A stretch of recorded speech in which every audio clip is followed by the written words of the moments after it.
João capítulo 7, versículo 53, diz assim: e cada um foi para a sua casa. Entretanto, Jesus foi para o Monte das Oliveiras. De madrugada voltou novamente para o templo, e todo o povo ia ter com ele, e assentado os ensinava. Os escribas e fariseus trouxeram à sua presença uma mulher surpreendida em adultério, e fazendo-a ficar de pé no meio de todos, disseram a Jesus: Mestre, esta mulher foi apanhada em flagrante adultério, e na lei nos mandou Moisés que tais mulheres sejam apedrejadas. Tu, pois, que dizes? Isto diziam eles, tentando para terem de que o acusar. Mas Jesus, inclinando-se, escrevia na terra com o dedo, e como insistissem na pergunta, Jesus se levantou e lhes disse: aquele que dentre vós estiver sem pecado, seja o primeiro que lhe atire pedra. Amém. Jesus, na verdade, ele está a poucos meses da sua morte. Dali a 6 meses Jesus iria ser crucificado. Ele estava agora na cidade de Jerusalém. Ele estava no templo ensinando todos os dias, e uma multidão de pessoas se reunia ao seu redor para ouvi-lo. Os sacerdotes, os sumos sacerdotes odiavam a Jesus. Eles tinham inveja de Jesus porque as pessoas iam ouvir a Jesus. Era noite, eles estavam cansados, foram dormir, cada um para a sua casa. Mas naquela noite, algumas coisas aconteceram. Jesus, enquanto ele estava no Monte das Oliveiras, na verdade os sacerdotes estavam tramando. Como é que nós vamos prendê-lo? Como é que nós vamos matá-lo? O que é que nós vamos fazer? E estavam tramando um plano. Mas naquela noite, enquanto Jesus estava lá dormindo, uma mulher estava adulterando alguns quilômetros talvez dali na cidade de Jerusalém. E de alguma maneira os sacerdotes, como é que os sacerdotes iriam saber que aquela mulher, a casada, estava dormindo com um homem naquela noite? Eu não sei como que eles souberam disto. E eles então pegam aquela mulher e eles levam até o templo. Eles sabiam que Jesus iria estar ali pela manhã, e eles levam aquela mulher talvez enrolada em um lençol, e chegam diante de Jesus e perguntam para ele: mestre, esta mulher foi apanhada no ato, em flagrante adultério.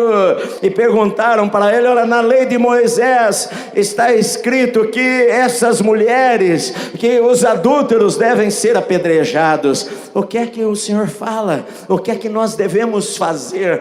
E Jesus poderia dar algumas respostas. Jesus poderia falar: olha, se a lei de Moisés diz que deveria apedrejá-la, então apedrejem ela. Se Jesus falasse: então cumpra-se a lei, aqueles homens iriam matar aquela mulher na frente de Jesus. E quando os guardas viessem: nós só fizemos isto porque o mestre mandou. Jesus estaria numa grande encrenca. O que é que o Senhor fala? Por outro lado, se Jesus falasse: não, vocês não atirem nenhuma pedra, mas as pessoas iriam dizer: você está contrariando a lei de Moisés, a lei de Deus. Na lei estava escrito que deveriam apedrejar a mulher. Se Jesus falasse: não apedrejem, eles falaram, mas eles iriam falar: mas Jesus, ele falou várias vezes que ele guardava a lei. Ele falou que a lei não veio, a lei veio para ser obedecida. Ele falou que ele não veio revogar a lei, mas veio cumprir a lei. Então eles pensaram: Jesus não vai ter saída ao falar estas coisas. A Bíblia diz que no meio daquilo que Jesus estava ensinando, ele se abaixa na terra. E a única vez que a Bíblia fala que Jesus escreve alguma coisa, ele se agacha no chão e com o dedo ele começa a escrever na terra. Mas a Bíblia diz que por causa da insistência daquelas pessoas, Jesus se levanta e olha para aquela multidão e fala para eles: se algum de vocês não tem pecado, seja o primeiro a atirar a pedra nela. E novamente se abaixa e começa a escrever, continua escrevendo com o seu dedo na terra. E a Bíblia diz que aquela palavra que Jesus falou era o seguinte: aquela pessoa que não teve desejo de cometer pecado, é isso aí, aquela pessoa que nunca teve desejo de cometer pecado, atire a primeira pedra. Aquela pessoa que nunca pecou, atire a primeira pedra. E a Bíblia então diz que aqueles homens começaram a ficar com a consciência pesada, porque talvez o Espírito Santo começou a trazer na cabeça deles coisas graves que alguns deles fizeram. E a partir dos mais velhos, porque os mais velhos já viveram mais, os mais velhos já viram mais coisas, os mais velhos já cometeram mais erros na vida. Às vezes os mais velhos que se tornam mais tolerantes com os erros dos outros. Os mais velhos às vezes já viram seus sonhos serem frustrados algumas vezes. Os mais velhos às vezes são mais sábios, às vezes aprendem que a vida às vezes é diferente do que eles imaginavam quando eram jovens demais.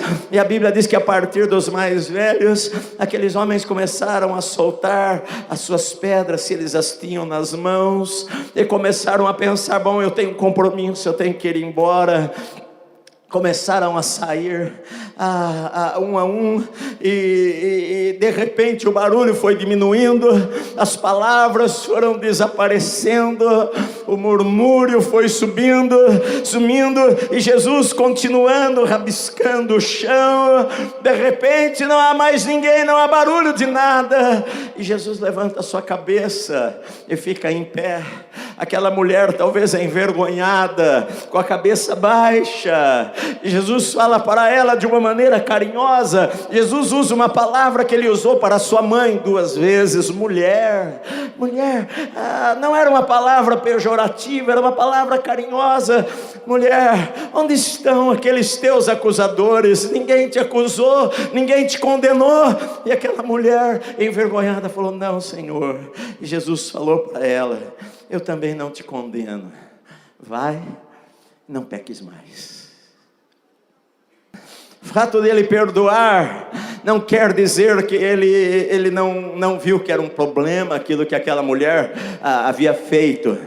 Porque o adultério, a Bíblia condena o adultério, porque adultério destrói famílias, destrói vidas de pessoas, destrói casamentos, destrói filhos.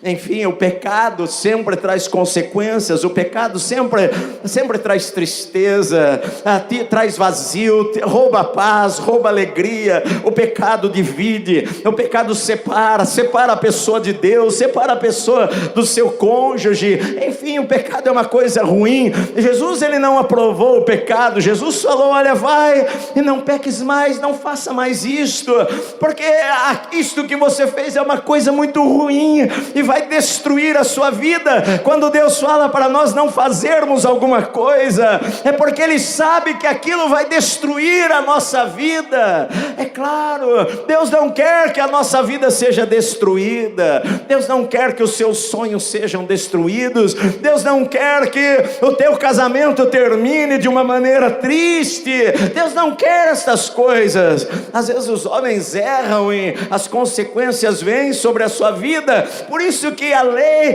colocava de uma maneira forte, grave: olha, não permitam isto daí, porque isto pode destruir a sua família. A hipocrisia das pessoas, o dedo que aponta para os outros, o dedo que julga as outras pessoas. As pessoas gostam de julgar as outras pessoas, talvez porque se sentem melhor, se sentem maiores do que aquelas outras pessoas. As pessoas gostam de enfatizar o erro alheio, de falar do pecado alheio. Às vezes as pessoas chegam dentro da igreja, e a igreja que era para ser um lugar diferente dos outros lugares, às vezes as pessoas acusam.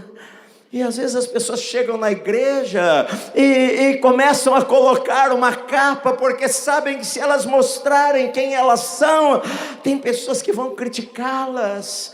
Jesus, ele falou: eu não vim para os sãos, eu vim para os doentes, eu vim para aquele que precisa. Na verdade, todos nós precisamos. O que o Senhor falou foi: quem que nunca cometeu um erro, atire a pedra. Se você nunca errou, porque às vezes na nossa cabeça o erro do outro sempre é mais grave do que o nosso erro. O nosso pecado é pequenininho, o nosso pecado Deus entende, o nosso pecado não é muita coisa, mas aquela pessoa lá, o pecado dele é muito grave, e nós gostamos de realçar o pecado dos outros e nos esquecer do nosso. O que Deus quer falar para mim e para você é que eu e você, nós vamos fazer uma coisa muito boa se nós aprendermos a cuidar da nossa vida ao invés de cuidar da vida alheia. Se nós aprendermos que quando alguém cometer um erro, a atitude nossa não é de jogar a pessoa ainda mais para o chão, não é de jogar terra na sua sepultura para afundá-lo ainda mais, mas a atitude do cristão é de ir lá tentar levantar a pessoa, é de orar pela pessoa. A Bíblia diz: você que é espiritual, se você sabe de alguém que está cometendo um erro, você que é espiritual, vá lá e corrija em um espírito de brandura, de amor. Qual que era a intenção? A intenção destas pessoas, a intenção dos líderes não era curar nada, não era restaurar nada, não era abençoar ninguém. A intenção era condenar, a intenção era apontar o dedo, a intenção era destruir, era matar. Mas eu e você, nós somos cristãos e nós não temos estas coisas em nossa vida. Ah, mas eu ouvi falar. Você ouviu falar? Mas falar qualquer um fala. Como assim você vai julgar uma pessoa por ouvir falar? Você vai tirar uma conclusão sobre a vida de alguém porque saiu uma nota no jornal, ou saiu um comentário na internet, ou saiu alguma coisa, você tira suas conclusões sobre as pessoas. É claro que nós temos um senso de julgamento, nós discernimos o que é certo, o que é errado. Quando a Bíblia fala sobre julgamento, está falando que eu não tenho autoridade de condenar, de apontar o dedo para a vida da outra pessoa. Mateus capítulo 7, Jesus diz assim: não julgueis para que você não seja julgado, com a medida com que você julgar, você vai ser julgado também. Porque você repara no cisco do olho, no olho do teu irmão, e não tira a trave que está no teu olho? Tira primeiro a trave do teu olho, então você vai enxergar melhor para poder ir lá e tirar o cisco do olho do teu irmão.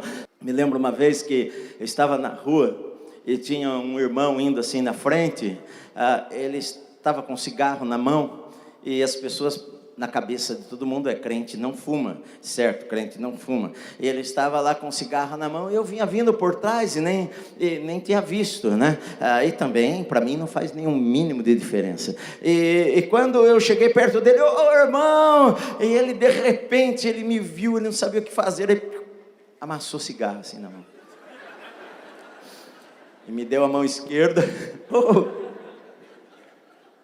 E eu vi a fumacinha subindo assim na mão dele. Tadinho do irmão. Já deve ter queimado a mão. Ele não precisava fazer isto.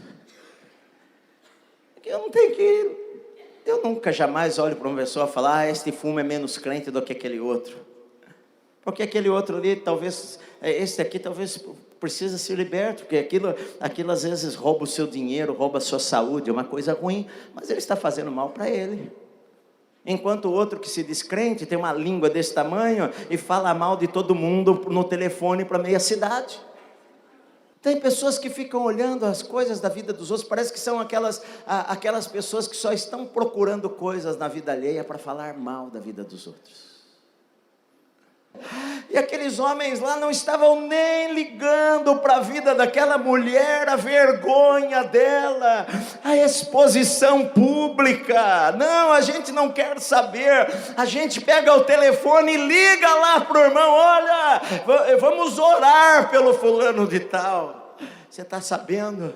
Ele traiu a mulher dele, está um bafafá lá na casa dele, querido.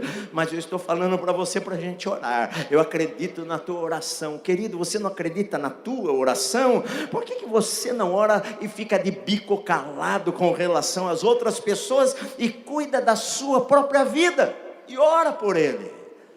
Então, há pessoas maldosas que tramavam coisas para pegar a Jesus em alguma área. Elas não tinham temor de Deus, tinham uma religião apenas.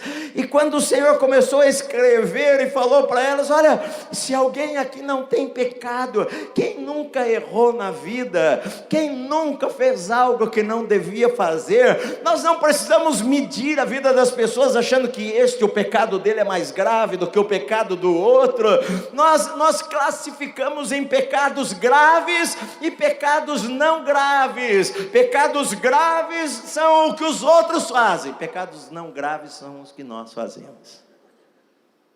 É tão prazeroso cuidar da nossa vida, que você vai ser mais feliz quando você cuidar da sua. E quando você for cuidar da vida alheia, que seja para ajudar, que seja para abençoar, que seja para levantar o caído, que seja por amor a outra pessoa, que seja para fazer uma oração por ela, que seja para ajudá-la na sua dificuldade. Aquela mulher, ela precisava de ajuda, ela iria ter problemas na sua vida, no seu casamento. Eu sei lá o que estava acontecendo no casamento daquela pessoa para ela estar em adultério, mas não eram os sacerdotes em expor aquela pessoa, eles não ganhariam nada. Por que eu vou querer expor as pessoas? Às vezes eu converso com pessoas que a vida deles está uma tragédia.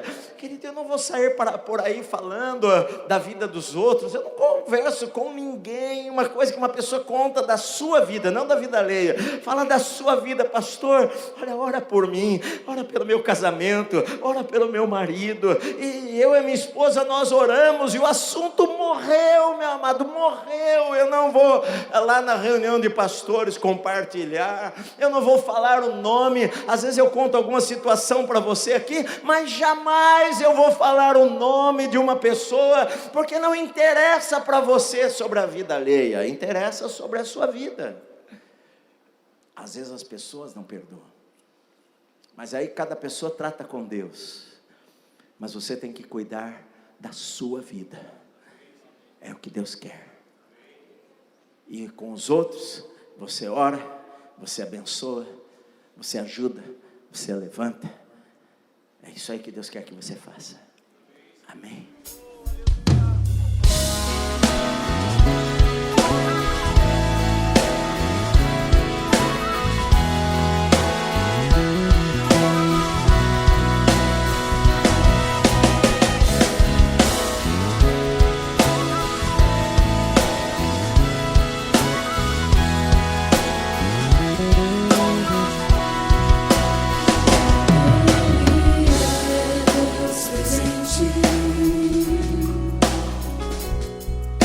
Descanso para o abatido, em seu nome há refúgio.